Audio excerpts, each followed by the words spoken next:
Assalamualaikum warahmatullahi wabarakatuh. Waalaikumsalam warahmatullahi wabarakatuh. Alhamdulillahi rabbil alamin. Assalatu wassalamu ala asyrafil anbiya wal mursalin nabiyyina wa maulana Muhammadin wa ala alihi wa ashabihi ajma'in.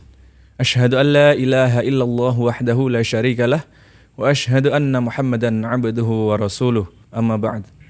Pemirsa Madani TV yang senantiasa setia menanti program-program unggulan kami, yaitu The Show, Sharing Online with Ustadz Rifki Ja'far Thalib. Dan Alhamdulillah beliau sudah berada di tengah-tengah kita. Jazakallah khair al-akh Abu Shanum wa barakallahu fikum. Assalamualaikum warahmatullahi wabarakatuh.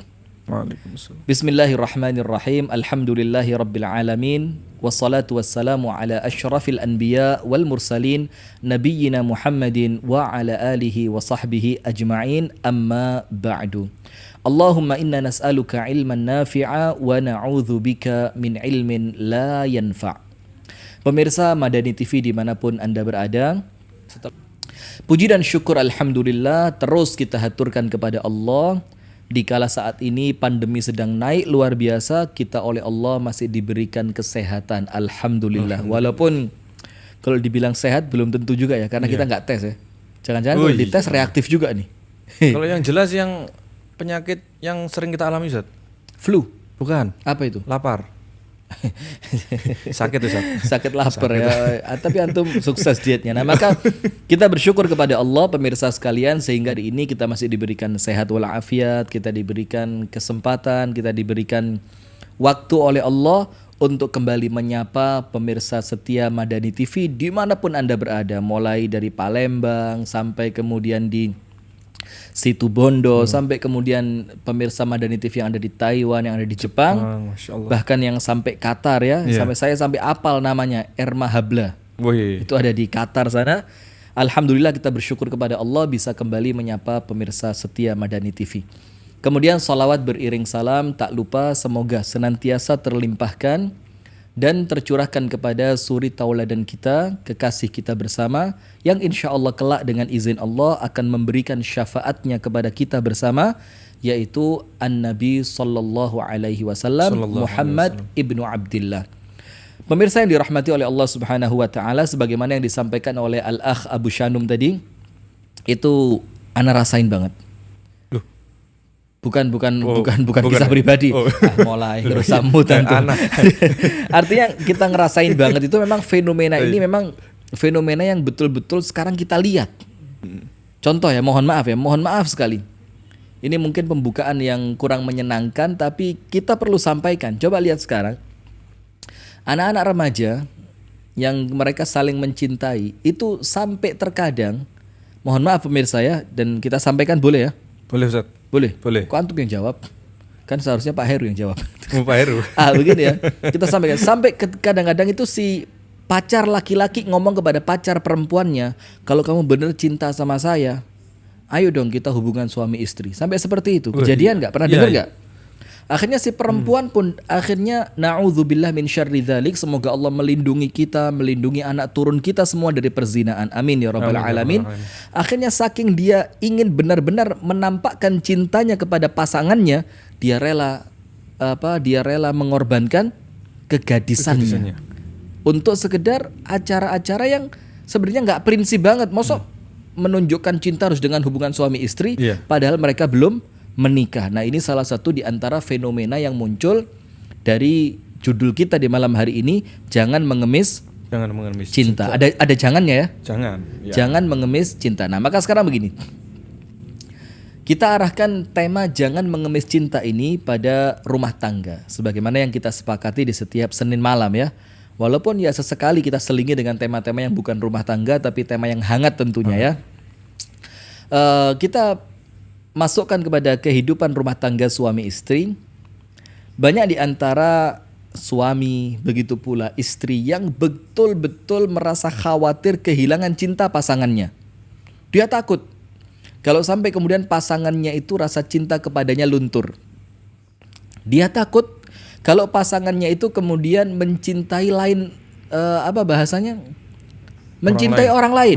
Sampai sekarang juga seringkali ada istilah-istilah yang sebenarnya kurang tepat ya. Pelakor. Atau pencuri laki orang. Kalau pencuri istri orang apa? Pebinor. Pencuri, Selalu ada istilahnya, Ustaz. Binya apa? Bini. Iya, pencuri bini orang. Na'udzubillah. Dan ini sesuatu yang untuk orang Islam aib besar, betul enggak? Betul, Ustaz. Nah, maka ketika muncul istilah semacam itu, seorang istri itu di rumah merasa khawatir. Waduh ya Allah, saya takut nih suami saya kepancing, suami saya kepincut, bahasa Jawanya suami saya itu kecantol dengan perempuan lain di kantornya, teman bisnisnya, mungkin asistennya, mungkin orang yang senantiasa berangkat kantor pulang kantor bersama di dalam satu kendaraan umum. Nah, akhirnya apa yang dilakukan oleh seorang istri itu betul-betul seakan-akan suami segalanya. Sampai dia melupakan cintanya Allah Subhanahu wa taala, dia rela seakan-akan melupakan Allah hanya dalam rangka dia mengejar cintanya suami. Ada enggak? Ada enggak? Ada. Nah, padahal antum perlu tahu pemirsa yang dirahmati oleh Allah, ada satu hikmah dari para ulama. Hikmah itu mengatakan begini. Barang siapa mencintai sesuatu melebihi cintanya kepada Allah, maka Allah akan menguji dengan cinta tersebut dia disakiti. Paham enggak? Jadi misalkan ada seorang istri yang mencintai suaminya, bahkan sudah suami istri. Seorang artinya sudah sah kan? Sudah sah ya, sudah halal gitu ya. Seorang istri mencintai suaminya, tapi kecintaannya ini mengalahkan cintanya dia kepada Allah. Maka apa yang terjadi? Allah akan menguji dia bahwa dia dikecewakan oleh suaminya. Karena apa? Karena Allah itu pencemburu. Antum tahu kan hadisnya? Innallaha yaghar. Allah itu cemburu. Disebutkan dalam hadis yang lain juga, ada seorang laki-laki yang lapor kepada An-Nabi SAW. Kemudian laki-laki itu mengatakan, "Ya Rasulullah, apakah apabila aku melihat istriku berzina, na'udzubillah min syarri dzalik, aku harus panggil 3 orang saksi yang lain, sehingga dengan aku genap 4 orang saksi untuk dia dihukum?" Laki-laki itu bilang, "Enggak ya Rasul, saya tidak akan panggil orang lain, melainkan aku akan penggal kepala mereka."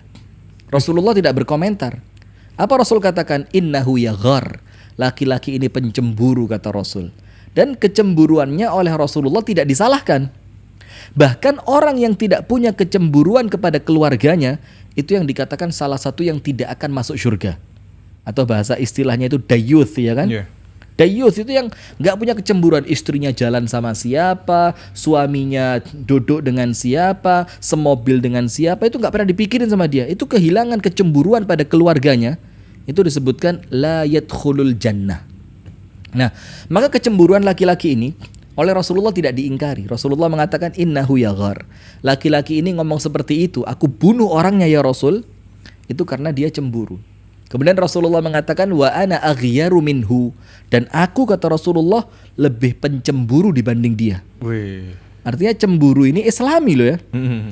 Jangan sampai kehidupan kita seperti orang-orang di luar sana yang kemudian tenang saja aurat istrinya dilihat orang lain, tangan istrinya dipegang orang lain, atau suaminya boncengan dengan perempuan lain. Ini hilang kecemburuan sudah. Mohon maaf Ustaz, kalau seperti yang yang kita kita lihat lihat sama saya antum. Saya maafkan kok. Jangan kita lihat tayangan entertainment di TV kan, apalagi itu penyanyi. Penikmat entertainment ya? Iya, tidak bisa dihindari ya tadi. Iya. Dapat dalil dia sekarang. Siap. Nah, kayak tadi itu kan ini sudah berumah tangga nih. Ya, terus yang perempuan, yang si istri ini menyanyi terus kemudian sama campur di panggung, bahkan dicolek-colek lah di. Betul, bahkan kesannya sudah itu guyonannya berlebihan sudah kan, Tapi mereka nggak cemburu. Karena apa? Mereka lebih mementingkan mendapatkan uang dibandingkan kehormatan. Sampai antum tahu nggak? Mohon maaf ya pemirsa, perlu kita beritahu juga nih. Walaupun mungkin menyimpang dari materi, tapi ini penting. Sekarang kesannya stand up komedian itu kan kayaknya pekerjaan mulia ya. Padahal dalam Islam itu tercela sekali. Katanya menghibur orang. Tercela sekali. Sekedar menghibur sekali 2 kali dengan hiburan-hiburan yang tidak mengandung kebohongan sah. Boleh. Tapi kalau itu dijadikan pekerjaan, sementara Rasulullah melarang kita banyak tertawa. Rasul bilang, fa inna kathrata dhahik tumitul qalb. Banyak tertawa itu mematikan hati. Sementara mereka mengajak kita tertawa. Bahkan bahan candaannya itu kadang-kadang orang tuanya dijadikan bahan candaan. Dan tidak jarang, bahkan sering candaannya itu sesuatu yang dikarang-karang. Sementara Rasulullah mengatakan, sungguh celaka orang yang berbicara dusta dengan tujuan supaya orang lain tertawa. Dia celaka, kemudian celaka. Jadi celakanya 3 kali. Orang yang berdusta untuk bikin orang lain tertawa. Nah sekarang, tapi itu yang terjadi di hiburan-hiburan kita sekarang kan. Nah itulah kemudian munculnya Madani TV ini juga sebagai solusi. Jadi kita tidak bisa menyalahkan, kita nggak bisa menghentikan, tapi kita ayo berperan yang sama, kita ganti tayangan yang tidak baik dengan tayangan yang baik. Nah saya kembali lagi. Rasulullah mengatakan, dan aku lebih pencemburu dibanding dia. Begitu kata Rasulullah. Nah kemudian Rasul katakan, dan Allah yang paling pencemburu di antara semuanya. Apa artinya?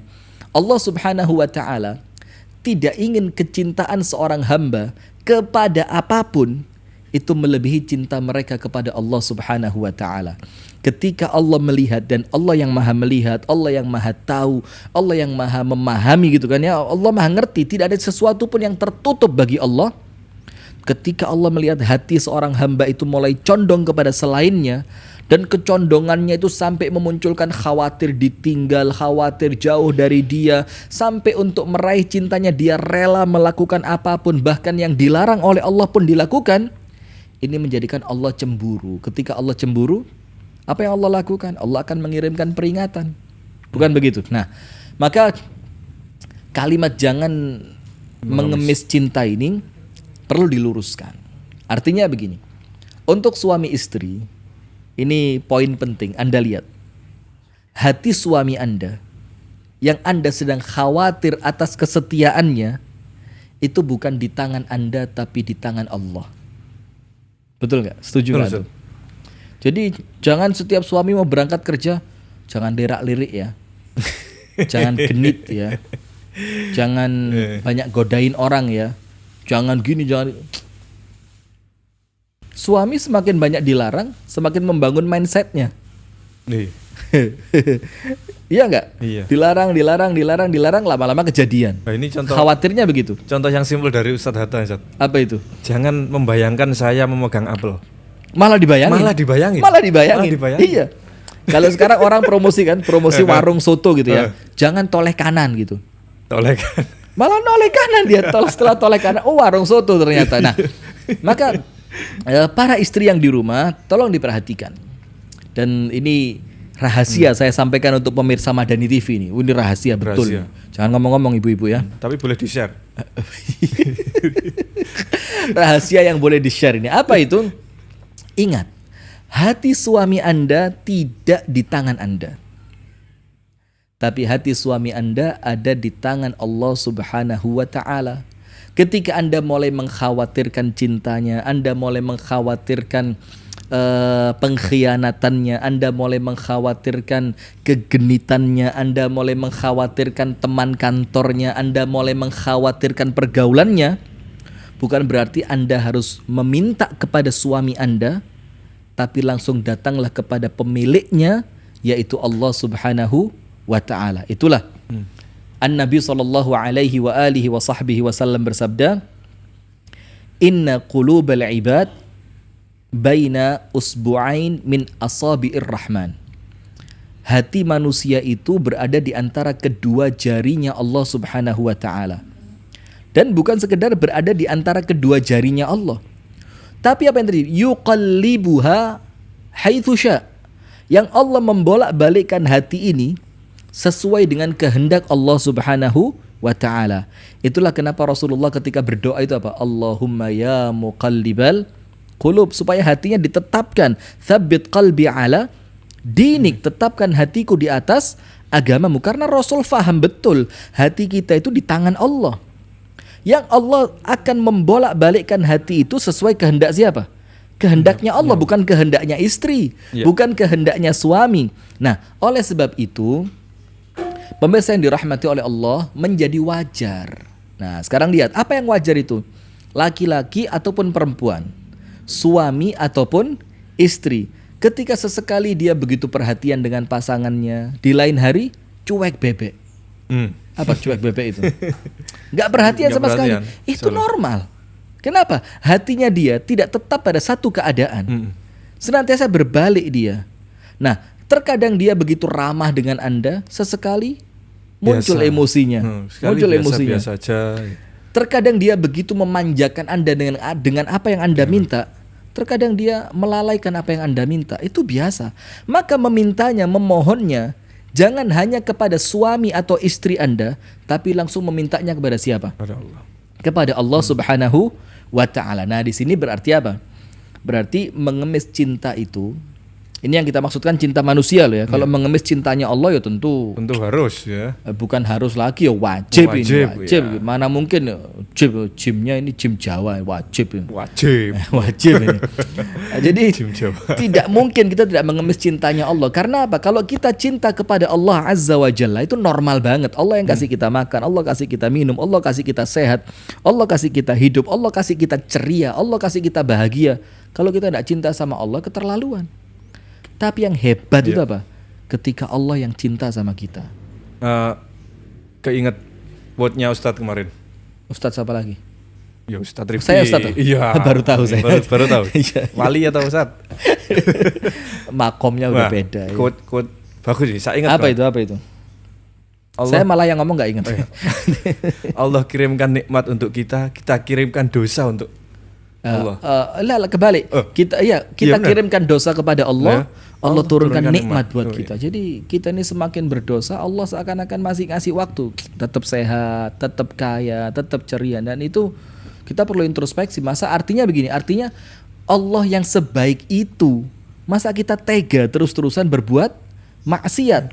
Sampai para ulama itu mengatakan jangan lihat besar atau kecilnya maksiat, tapi lihat kepada siapa kalian bermaksiat.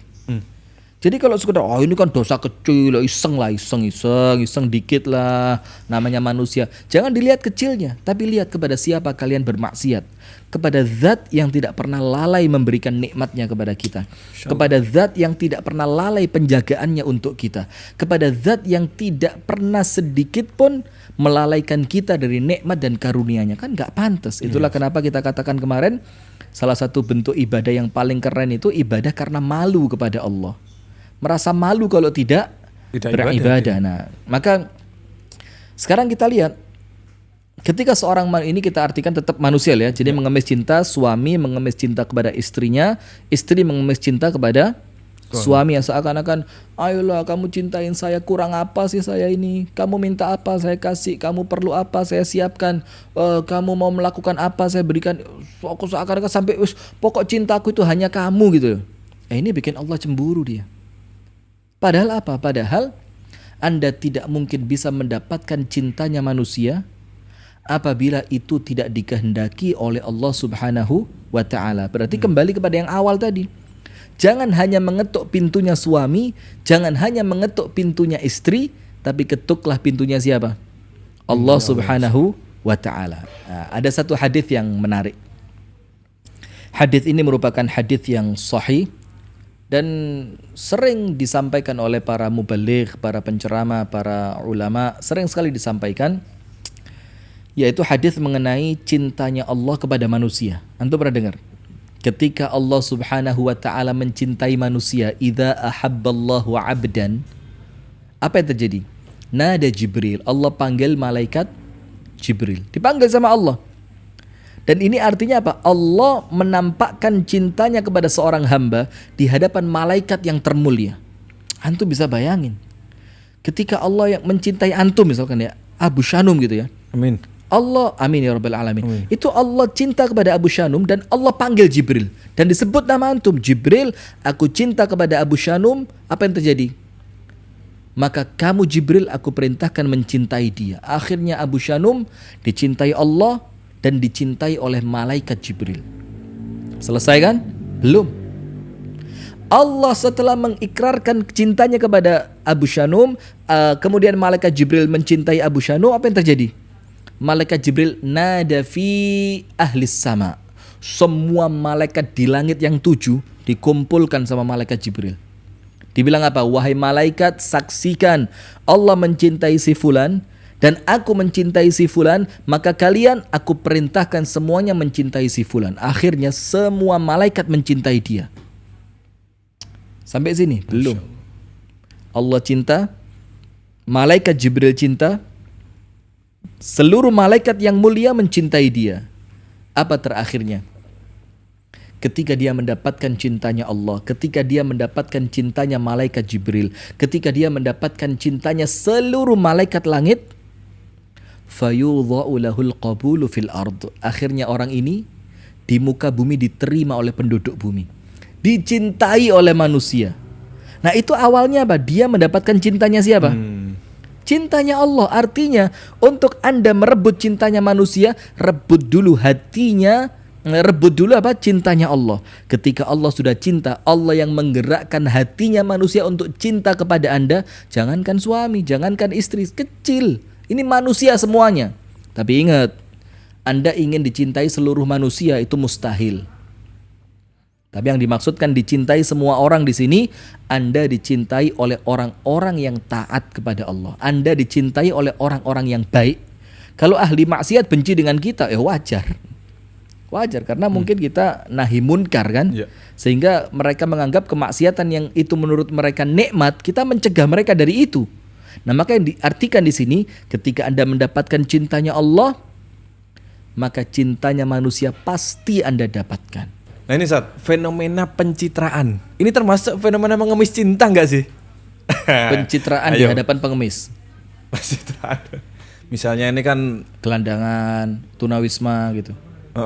Seperti itulah. Terus apa? Yang ada kaitannya dengan paham. Awas hati-hati antum ya, mulai nyerempet ya. Jadi begini. Termasuk di antara bentuk mengemis cinta itu termasuk di dalamnya pencitraan. Bukan sekedar membangun personal branding. Antum ngerti personal branding? Bahasa tingkat tinggi nih. Saya nggak ngerti nih. Jadi bukan sekedar mengenalkan kita kepada orang lain, sehingga ketika nama kita disebut, branding itu yang orang ingat, paham nggak? Iya. Misalkan disebut Rifki, penceramah. Disebut Abu Shanum, MC, hostnya Ustadz Rifki. Disebut Madani TV, TV dakwah. Itu kan branding namanya. Nah, ketika bukan sekedar personal branding, tapi kemudian ada sesuatu yang dia inginkan di balik pencitraannya supaya orang cinta sama dia. Ketika orang sudah cinta, akhirnya dia mengambil manfaat dari situ. Cari suara, cari simpati, cari dukungan. Maka ingat, itu cinta yang tidak akan mendatangkan kebaikan. Karena apa? Diawali dengan sesuatu yang tidak tulus. Paham nggak? Iya. Tapi hati-hati lah, ini yang seperti yang antum katakan, betul-betul pencitraan. Beda dengan orang yang tulus loh ya. Kalau ibu-ibu kan biasanya tulus gitu ya, saling menyayangi. Kalau ibu-ibu itu kan masya Allah dari hati gitu ya. Dari hati, ngelihat gelandangan nggak tega, ngelihat tunawisma nggak tega, akhirnya dipekerjakan di BUMN. Naluri, itu kan karena kebaikan hati. Kita harus husnudzon loh ya, hati-hati. Jangan sampai podcast ini di-ban juga lama-lama Jangan sampai ini dianggap satir ya. Nah, tapi kalau kemudian pencitraan itu memang untuk tujuan yang telah kita sampaikan tadi, hanya untuk mencari simpati, mencari suara, mencari dukungan, mencari apresiasi dari rakyat agar mendapatkan dukungan besar kelak ketika pencalonan, maka tidak akan mendatangkan kebaikan karena diawali dari kedustaan. Diawali dari kepalsuan. Dan akhirnya terus merambat. Akhirnya terbangun kepalsuan itu. Akhirnya banyak manusia yang merasa dikecewakan. Dan akhirnya apa? Hasilnya tentu tidak mendatangkan ridho dari Allah Subhanahu wa ta'ala. Nah, maka yang pertama, ini pertanyaan yang awal tadi Ustaz. Saya bacakan Ustaz. Iya, silakan. Bagaimana cara mengetahui kalau kita itu sudah diridhoi dan dicintai Allah? Bagus. Itu jangan sekarang, itu nanti di akhir endingnya. Jadi apa yang Anda dapatkan dan apa ciri-ciri yang bisa Anda lihat ketika Anda dicintai oleh Allah. Ini penutup. Kalau sekarang sinetronnya the end dong. Maka antum nggak bisa bikin seperti tersanjung 1, 2, 3, 4, 5, 6, 7 hilang sudah. Sampai nggak lihat. Sekarang poin kedua. Poin pertama, ingat. Jangan hanya menghambakan diri kepada manusia untuk meraih cintanya, tapi hambakan diri Anda kepada Allah, maka Allah akan gerakkan hati manusia mencintai Anda. Faham? Suami, istri, bangun hubungan baik Anda dengan Allah, maka Allah akan gerakkan hati suami Anda, Allah akan gerakkan hati istri Anda untuk tulus mencintai Anda. Kenapa? Karena yang Anda ketuk pintunya adalah zat yang maha kuasa mengatur hati pasangan Anda. Itu poin yang pertama. Sekarang kita masuk poin yang kedua. Apa poin yang kedua? Sekarang begini. Mengemis cinta ini perlu kita fahamkan ketika itu diberikan kepada manusia seperti yang kita maksudkan pada pengajian di malam hari ini, pada podcast di malam hari ini. Tapi sekarang Anda lihat cara yang Anda lakukan ketika Anda mengemis cinta pada pasangan. Ini penting. Cara. Kalau yang pertama tadi langsung bypassnya, langsung kepada Allah, selesai urusan sama pasangan. Pasangan pasti. Yang kedua, cara. Ketika cara yang Anda lakukan untuk Anda mengemis cinta kepada manusia adalah cara yang tidak diridhoi oleh Allah, maka perhatikan omongan saya, Anda juga akan mendapatkan cinta yang tidak akan menjadikan Anda ridho. Nah, ini penting. Dengarkan sekali lagi. Ketika cara Anda untuk mengemis cinta kepada manusia dengan cara-cara yang tidak diridhoi oleh Allah, maka cinta yang Anda dapatkan dari manusia adalah cinta yang tidak akan menjadikan Anda ridho. Gak senang dengan cinta itu. Ternyata cintanya gak seperti apa yang Anda bayangkan. Kenapa? Karena cara Anda meraihnya dengan cara yang tidak diridhoi oleh Allah. Dan ini masuk kepada ucapan Al-Akh Abu Shanum tadi. Seperti pencitraan tadi. Ingin meraih hati manusia dengan kedustaan. Ingin meraih kecintaan manusia dengan sandiwara. Ingin meraih dukungan manusia dengan kecurangan. Maka apa yang akan Anda dapatkan dari orang yang semacam itu tidak akan pernah menyenangkan. Tidak akan pernah menyenangkan. Sekarang kita ambil contoh. Ada seorang wanita, ini masuk ke DM kita. Antum, insya Allah antum masih ingat. Ada seorang wanita yang kemudian bertanya kepada kami lewat DM Instagram. DM itu kepanjangnya apa? Direct message. Direct message. Insya Allah ya. Lewat Instagram. Dia bilang gini, ya Ustadz, saya ini berumah tangga sudah sekian tahun, saya sampai bersumpah kepada pasangan saya tidak akan selingkuh. Atau ingat gak pertanyaan itu? Sampai kemudian dia minta sumpahnya demi apa segala macam gitu kan? Nah, ini artinya di sini dari pertanyaan yang disampaikan oleh ibu penanya ini menunjukkan seakan-akan dia itu aku akan lakukan apapun yang penting suamiku kembali kepadaku. Dalam tanda kutip apapun loh ya. Apapun. Ini artinya apa? Bahkan pun kalau suamiku memintaku melepas jilbab, aku akan lakukan itu, yang penting dia suka. Dia kembali. Kalaupun suamiku meminta aku untuk bekerja di tempat yang tidak diizinkan oleh syariat, aku akan lakukan, yang penting suamiku suka. Dan ada juga pertanyaan yang lain, ingat. Kepingin mengabdi kepada suami dalam keadaan suami gak ngerti agama di suatu negara yang Islamnya minoritas, tapi kesian sama anak-anak. Antum ingat gak pertanyaan itu?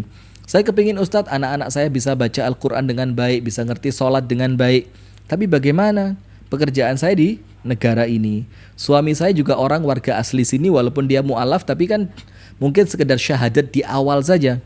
Nah, maka perhatikan, dari sini Anda akan dilihat Anda mengemis cintanya Allah atau mengemis cintanya suami. Ketika yang Anda minta cintanya suami, maka Anda akan korbankan agama Anda untuk mendapatkan cintanya suami. Karena apa? Di tempat itu mungkin banyak orang tidak berjilbab, pendidikan anaknya tidak baik. Artinya dalam rangka merebut hatinya suami, dia rela mendatangi sesuatu yang diharamkan oleh Allah. Maka lihat, ada seorang ulama salaf yang mengatakan begini. Kalau saya tidak salah, Abdullah bin Al-Mubarak. Dia mengatakan, man khataba dunya fa inna dunya la tarda sadaquha illa din. Barang siapa yang meminang dunia, maka dunia itu tidak rela kecuali maharnya adalah agama. Antum paham gak kalimat ini? Barang siapa meminang dunia, maka dunia tidak akan menerima pinangan orang tersebut kecuali diberi mahar apa? Agama. Maksudnya apa? Suami termasuk duniawi. Dalam satu sisi ya, suami itu termasuk perkara duniawi. yang menyenangkan kita di dunia, yang akan menjadikan kita punya status seorang istri, menjadikan kita punya status seorang suami, itu perkara yang ada sisi duniawinya.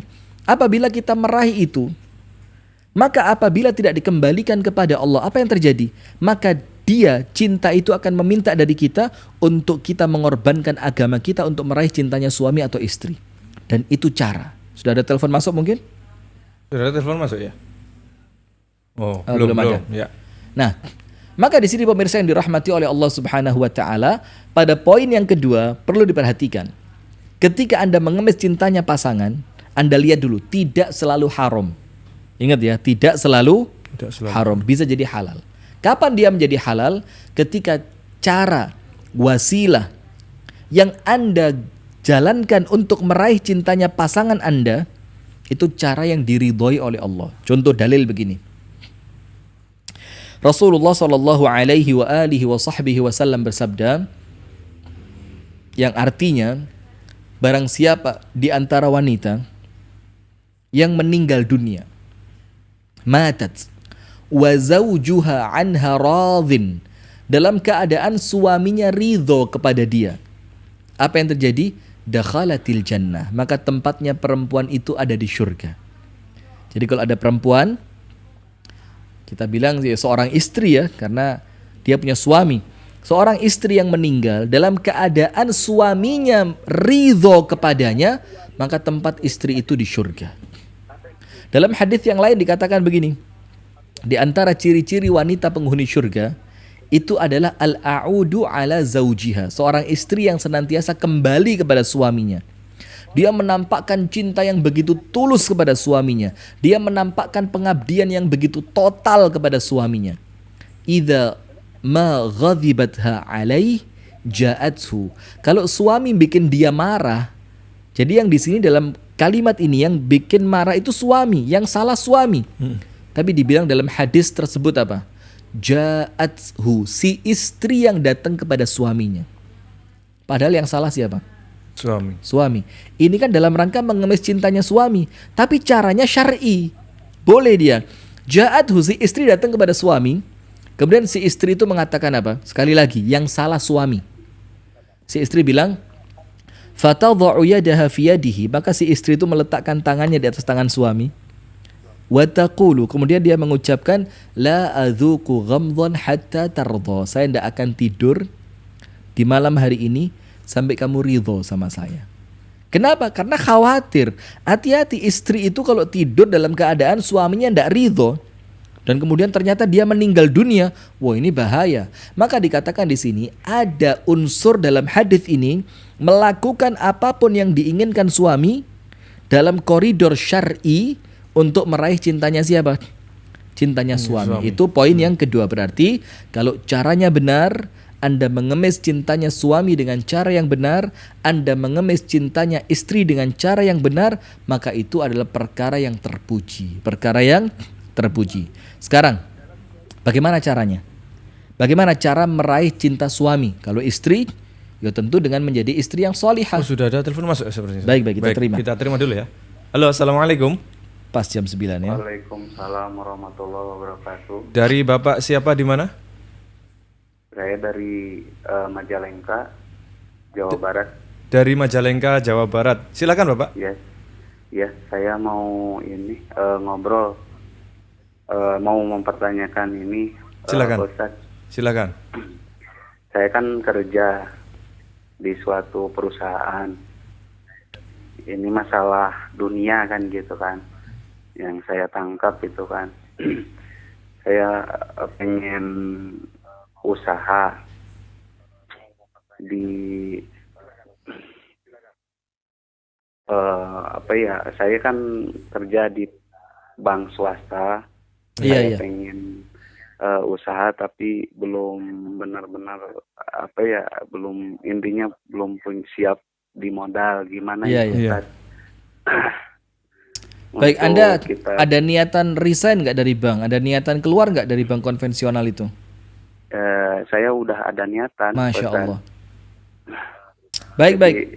Insya Allah Anda dengarkan jawabannya, saudara kami yang ada di Majalengka. Masya Allah ya. Iya. Baik. Jazakallah khair, barakallah fikum. Jadi ini pertanyaan seperti yang kita bahas Beberapa waktu lalu.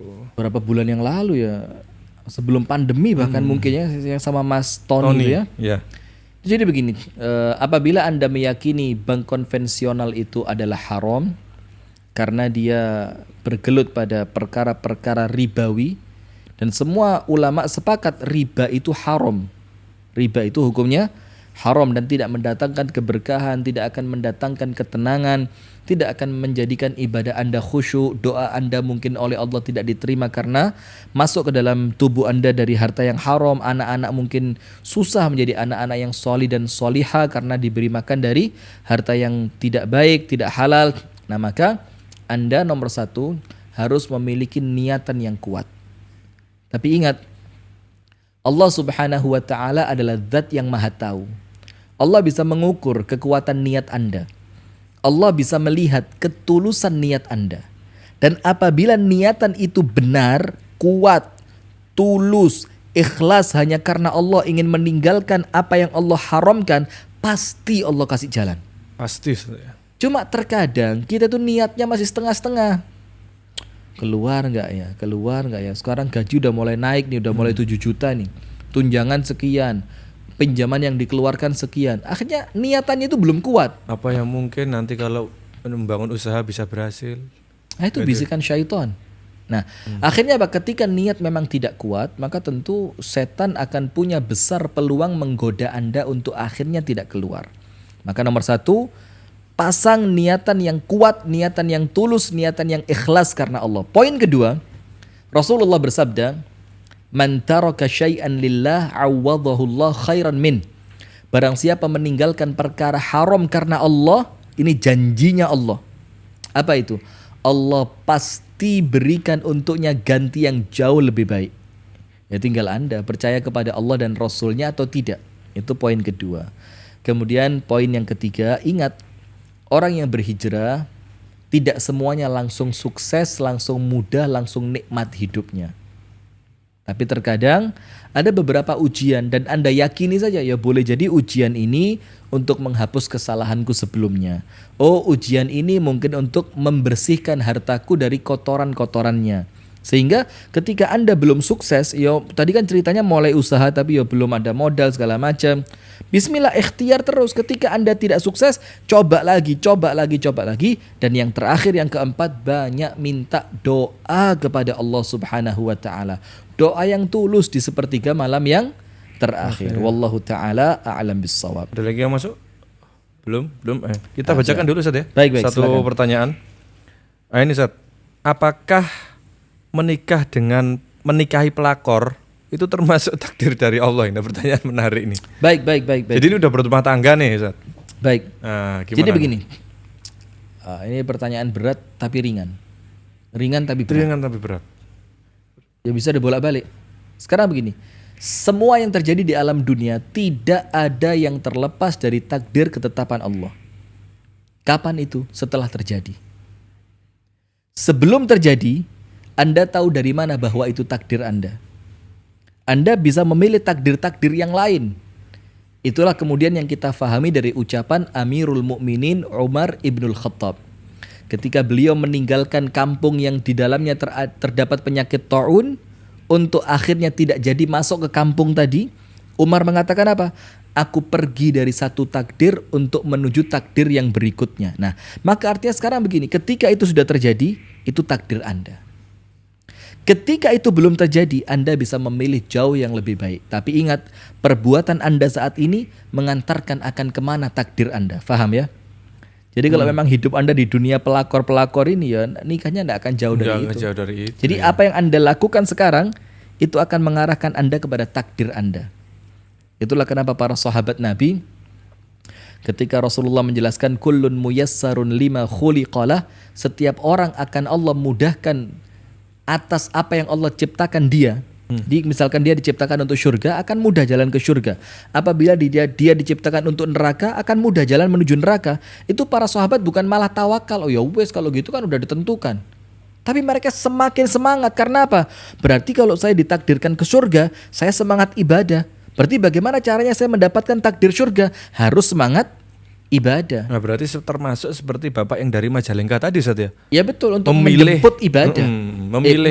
Menjemput takdir. Memilih takdir harus ikhtiar karena Memilih apa yang untuk- Anda lakukan sekarang itu menentukan takdir Anda esok hari. Masya Itulah Allah, kenapa iya.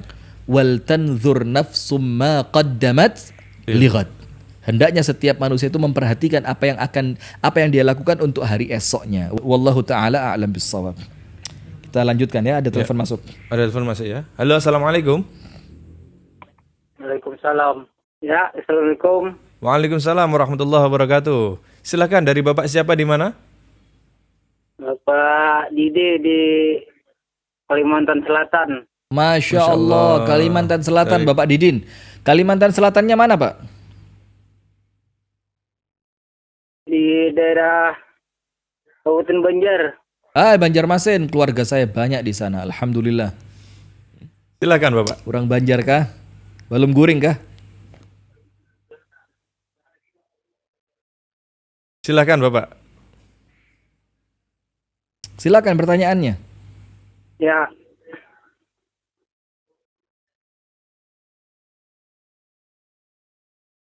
Oh iya, masalah sholat. Nah, baik, silakan. Mungkin volume televisinya bisa dikecilkan dulu, Bapak. Cukup mendengarkan lewat line telepon. Biar suaranya nggak jeda terlalu panjang. mau sholat nih tapi tidak khusyuk nih gimana nih? Mau sholat tapi tidak khusyuk. Ya. Baik, barakallahu fikum. Baik. Baik. Barakallahu fikum. Insya Allah Anda dengarkan jawabannya, saudara yang di Kalimantan Selatan, Kabupaten Banjar, Masya Allah. Maka begini, pemirsa yang dirahmati oleh Allah Subhanahu wa Ta'ala, sholat dan khusyuk itu perkara yang berbeda. Bukan berarti ketika Anda tidak khusyuk kemudian Anda tidak sholat. Oh, nggak usah sholat, tidak khusyuk. Sama seperti inna sholata tanha 'anil fakhsya'i wal munkar. Salat itu mencegah dari perbuatan keji dan munkar. Kalau Anda salat tapi kemudian tidak tercegah dari perbuatan keji dan munkar, bukan berarti salatnya yang salah. Oh, berarti enggak usah salat. Enggak manfaat salat saya, enggak. Itu dua perkara yang berbeda. Anda salat itu kewajiban. Apapun yang terjadi, khusyuk, tidak khusyuk, Anda tumak nina, tidak tumak nina, itu tetap Anda punya kewajiban sholat. Karena dia termasuk rukun Islam yang paling besar setelah syahadat.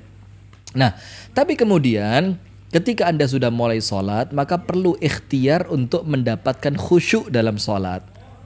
Bagaimana caranya? Yang pertama, tentu mempersiapkan diri sebelum sholat dengan sempurna. Wudhunya disempurnakan. Pilih pakaian yang terbaik agar pakaian tidak mengganggu ketika sholat. Kemudian memilih tempat sholat yang nyaman, cari masjid yang bersih, cari yang imamnya suaranya bagus, cari yang suasananya tidak bising.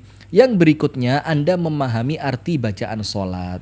Walaupun tidak wajib sih, wah enggak bisa, susah, enggak wajib.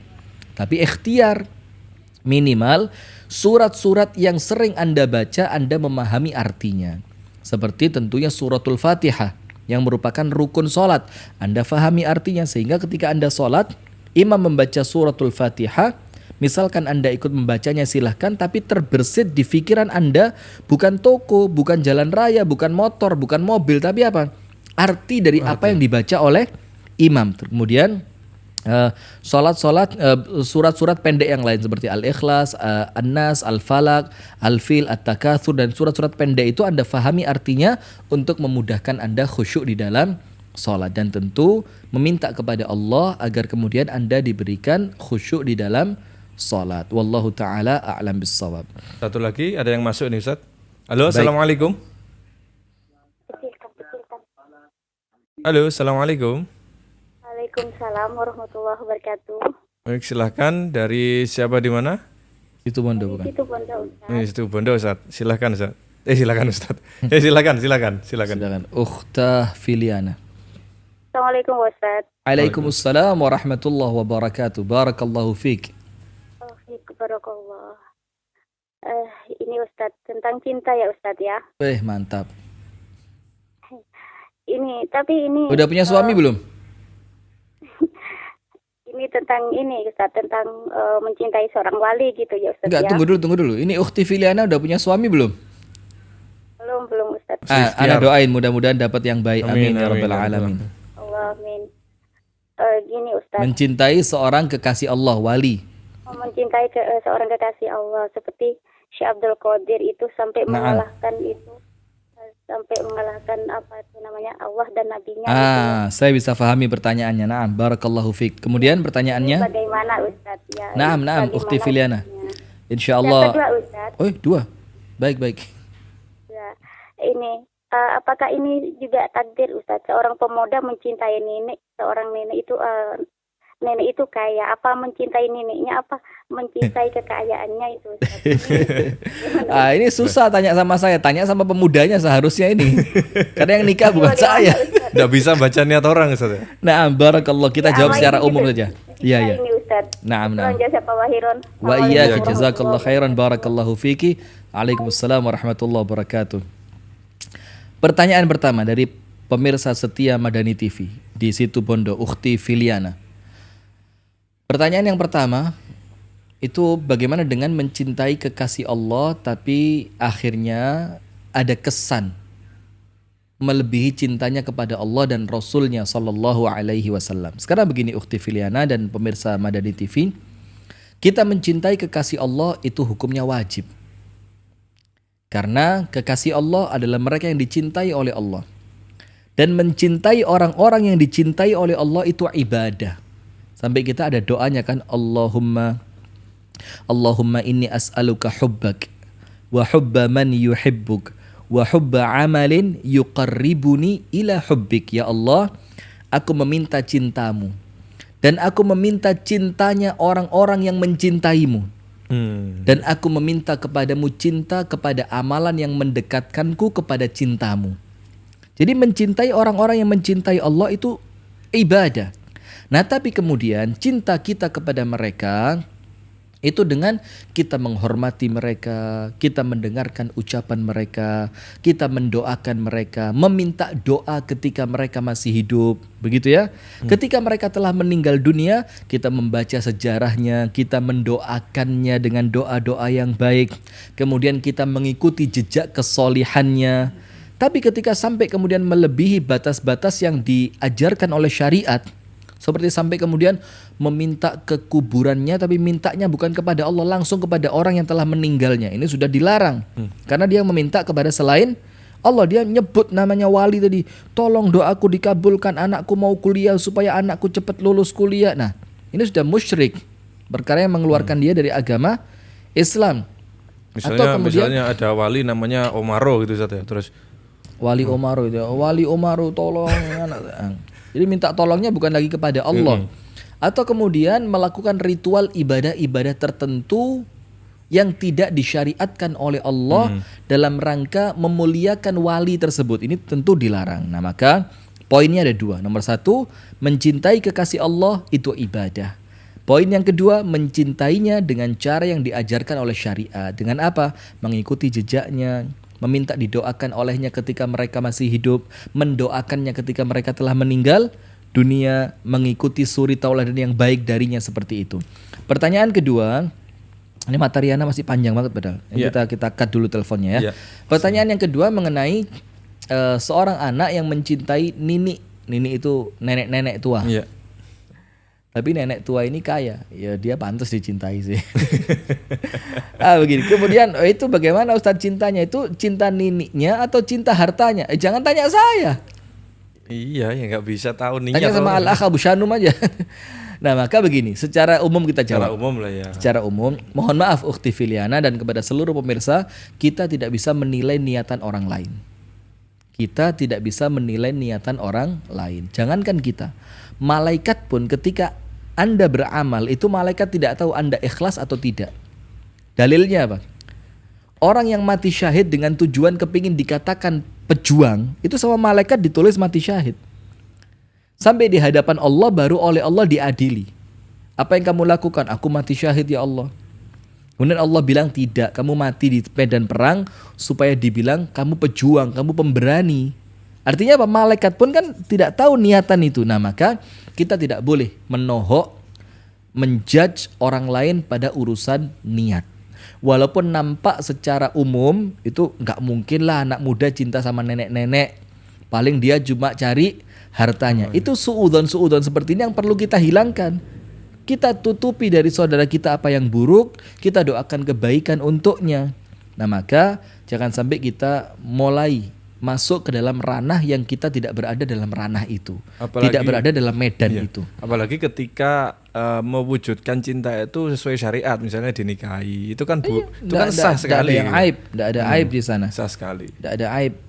Walaupun dia mungkin cinta hartanya, itu urusan dia sudah. Itu urusan dia. Kita cukup mendoakan yang terbaik. Sudah ya? Sekarang Ana lanjutkan dulu. Ini materi masih panjang. Jadi begini, poin yang pertama saya ulang pemirsa yang dirahmati oleh Allah. Jangan mengemis cinta kepada manusia, tapi mintalah kepada Allah agar manusia itu mencintai Anda. Itu poin pertama. Karena apa? Hati manusia bukan di tangan manusia, tapi di tangan Allah.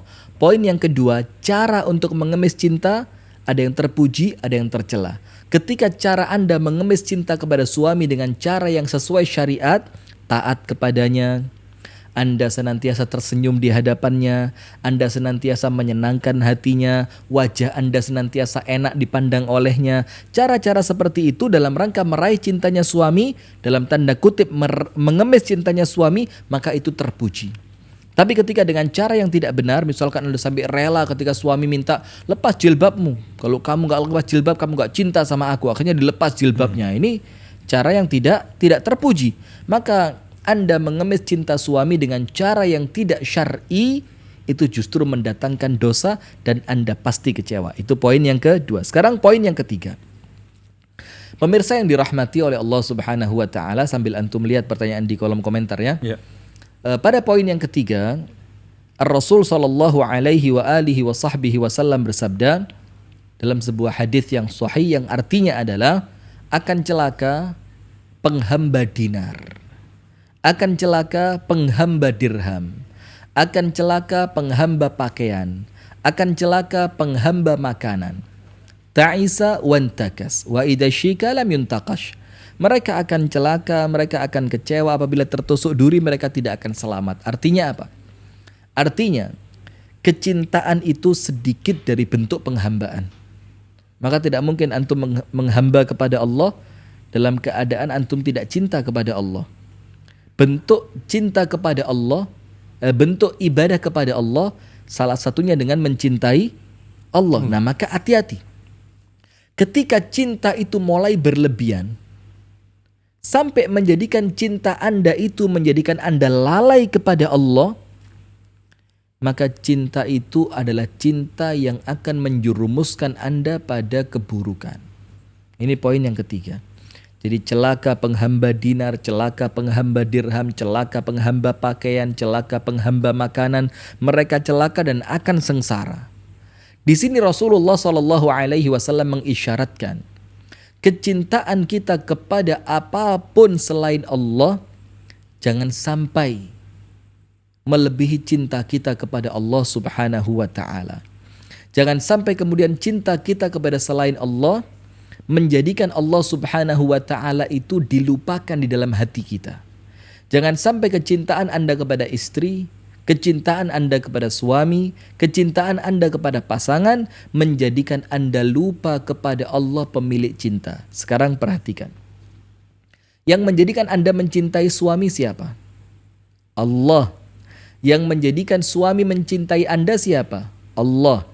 Maka ketika Anda mencintai suami dan Anda yakin cinta itu karunia Allah, dan itulah yang kita sebutkan mawaddah, cinta yang betul-betul anugerah yang Allah berikan, maka antum rasa cinta ini yang antum miliki itu kembalikan kepada Allah. Dalam artian apa? Antum yakin, ya Allah, cintaku kepadanya itu anugerahmu ya Allah. Cintanya kepadaku itu juga kehendakmu ya Allah. Maka ya Allah, jangan sampai engkau menjadikan cinta kami ini pudar dan bahkan menjadikan kami lupa kepadamu. Nah, maka hati-hati. Ketika Anda mencintai apapun selain Allah melebihi cinta Anda kepada Allah, saat itu dikatakan Anda sebagai budaknya. Anda sebagai apa? Budaknya. Nah, sekarang seperti yang pertanyaan yang sempat antum baca tadi. Nah, sekarang Ustadz, apa ciri kalau kita dicintai Allah? Apa ciri kalau kita diridhoi oleh Allah? Yang paling mudah, ciri khas orang yang mendapatkan cintanya Allah, ciri khas yang tidak mungkin lepas dari orang yang diridhoi oleh Allah, dia taat kepada Allah dan dia menjauhi kemaksiatan terhadap Allah. Itu ciri yang paling utama. Dia cinta kepada Allah, pasti dia jalankan peribadatan yang menunjukkan kecintaannya kepada Allah.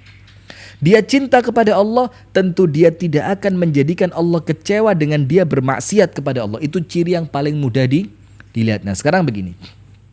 Ini hubungannya dengan mengemis cinta kepada Allah dan kaitannya dengan cinta kita kepada Allah. Perhatikan ya. Ini sedikit ribet tapi penting.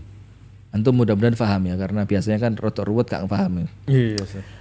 Semoga terurai. Sedikit ribet, sedikit pelik, susah penjelasannya, tapi insya Allah mudah-mudahan bisa difahami dengan baik karena ini manfaat.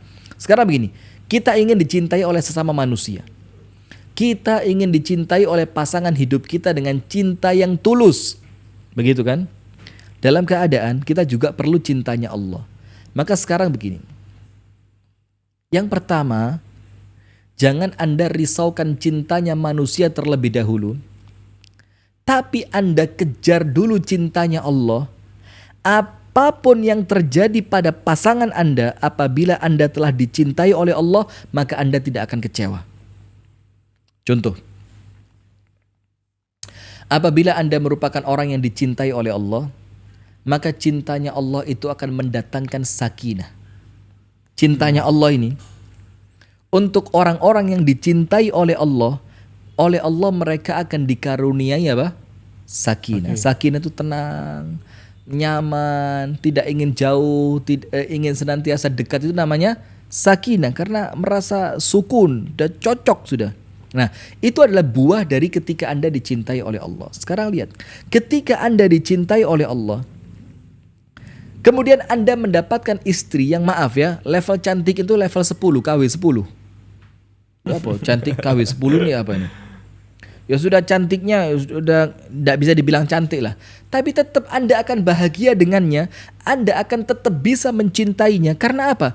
Karena Anda telah mendapatkan sakinah, yang sakinah itu buntut dari cinta Anda kepada Allah Subhanahu wa taala. Sebaliknya, ketika seorang istri mencintai Allah, maka dia akan oleh Allah diberikan sakinah. Yang sakinah yang dimiliki oleh istri ini menjadikan sang suami tidak akan pernah melupakan cintanya kepada istri. Karena apa? Karena diawali dari mendapatkan cintanya Allah membuahkan sakinah, akhirnya sakinah itu yang melanggengkan cinta antara suami dan istri. Nah, berarti ingat pemirsa yang dirahmati oleh Allah, kita punya 3 poin. Poin yang pertama, jangan mengemis cinta kepada manusia, tapi mintalah kepada Allah pemilik hati manusia. Poin yang kedua, cara dalam mengemis cinta manusia harus dengan cara yang diperbolehkan oleh syariat. Jangan sampai dalam rangka menampakkan cinta tapi Anda melanggar syariat. Poin yang ketiga, apabila Anda mencintai apapun selain Allah, maka itu menjadikan Anda hambanya. Sementara Allah Subhanahu wa taala mencela yang semacam itu, maka ingat, tidak ada yang lebih kita cintai kecuali Allah. Cinta kita kepada suami dalam rangka mentaati Allah. Cinta kita kepada istri dalam rangka mentaati Allah. Dan poin yang terakhir, ini sebagai penutup, nanti sebelum ada atau ada satu pertanyaan lain telepon silakan kalau ada. Ingat, orang yang telah mendapatkan cintanya Allah, Allah akan anugerahkan sakinah kepadanya. Dan dengan sakinah ini yang akan menjadikan Anda dicintai oleh suami dan suami dicintai oleh istri. Berarti yang dikejar bukan sekedar cintanya, tapi sakinah yang didapatkan. Karena ketika sudah mendapatkan sakinah, maka cinta itu secara otomatis Allah akan berikan kepadanya. Kira-kira seperti itu. Insyaallah. Saya bacakan 2 penanya terakhir, Ustaz. 2 Siap, pertanyaan silakan, terakhir silakan, sekaligus silakan. saya bacakan. Yang pertama, Ustadz, apabila berharap dan berdoa untuk bisa rujuk kembali, apakah boleh Ustadz termasuk ngeyel apa enggak tuh dengan takdir? Terus Baik. yang kedua, Itu dulu. Oh, itu dulu. Itu dulu. Oke, Karena siap. sekarang mulai pelupa. Pertanyaan, apabila saya berdoa kepada Allah untuk rujuk kembali dengan suami ya. Berarti penanyanya tentu perempuan. Ya? Perempuan. Tidak ada aib sama sekali.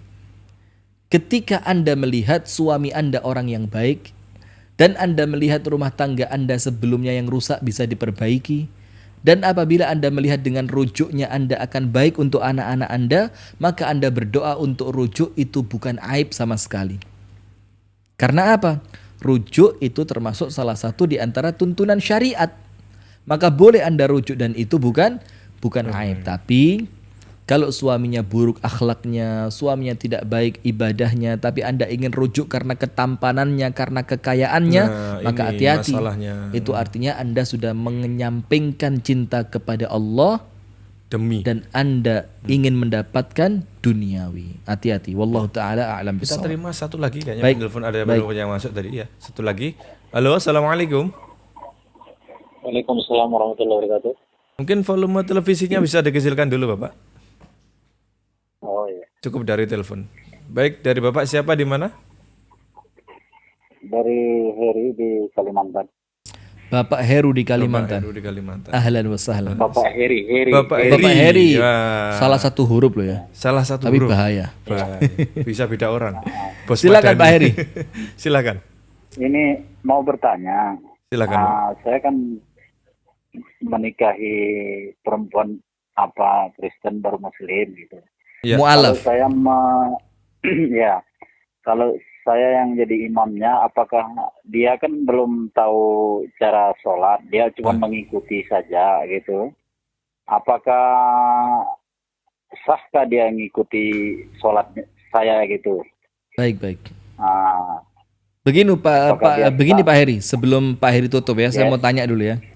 Ya. Kalau boleh berbagi nih Pak Heri, apa latar belakang, apa motivasinya, faktor pendorong Pak Heri kok sampai menikahi mu'alaf itu? Karena tentu kita tahu menikahi mu'alaf tentu perjuangannya harus lebih, karena mengajarkan dia dari nol lagi kan. Nah kira-kira apa Pak Iya, Heri kalau betul, bisa betul. berbagi? ya kan begini, namanya kita manusia ini Pak ya, saya sangat suka sama dia. Cinta Jadi, ini ya. dia ya cinta, sangat cinta sama istri saya ini. Masya Allah. Saya ajak dia mengikuti saya Islam, insya Allah dia mau gitu. Alhamdulillah. Jadi saya selalu mengimami gitu, sholat gitu. Luar Apakah biasa. Insyaallah ya. sahkah gitu? Siap Pak Heri, barakallahu mengikuti fikum. aja, gitu. Insya Allah Anda dengarkan jawabannya dari Kalimantan mana ini?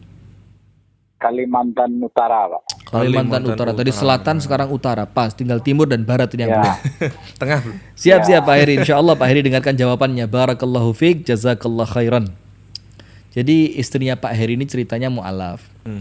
Dan ketika dia mu'alaf tentu kan nggak bisa langsung pinter semuanya.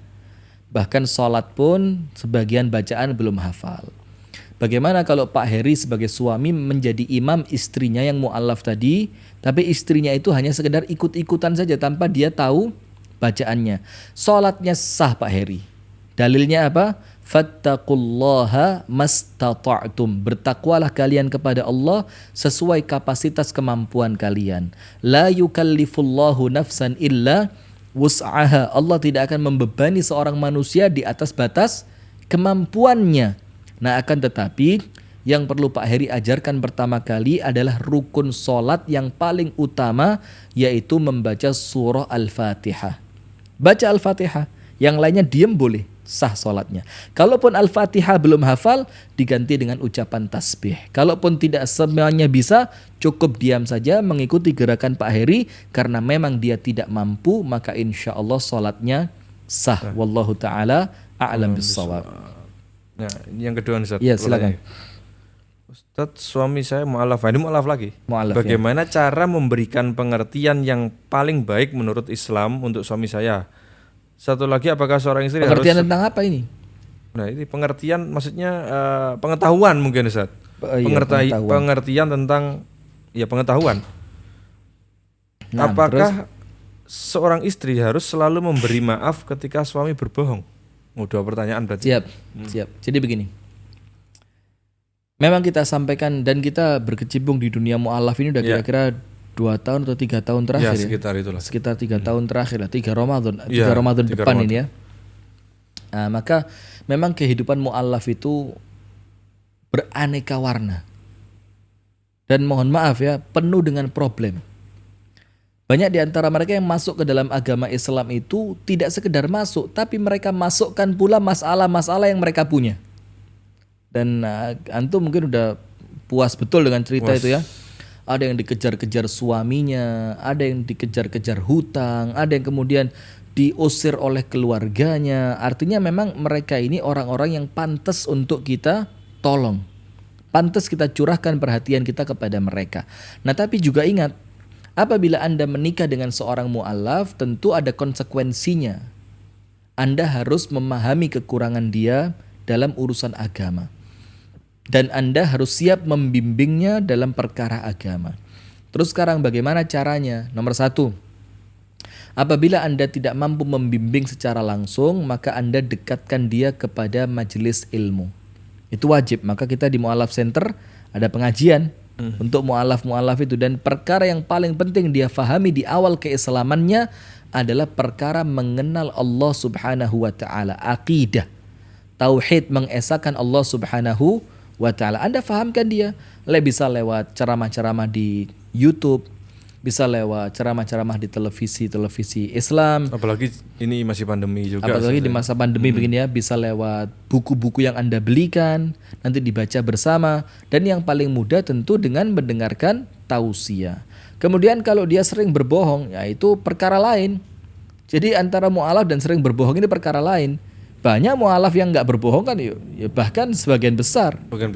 Mungkin bohongnya ini bukan karena mu'alafnya, memang tabiatnya. Nah maka untuk seorang istri menghadapi kebohongan suami itu ada 2. Yang pertama, apabila Anda melihat kebaikannya dia luar biasa dan kebohongannya sekedar kebohongan-kebohongan yang bisa ditolerir, maka Anda bersabar plus Anda nasihati.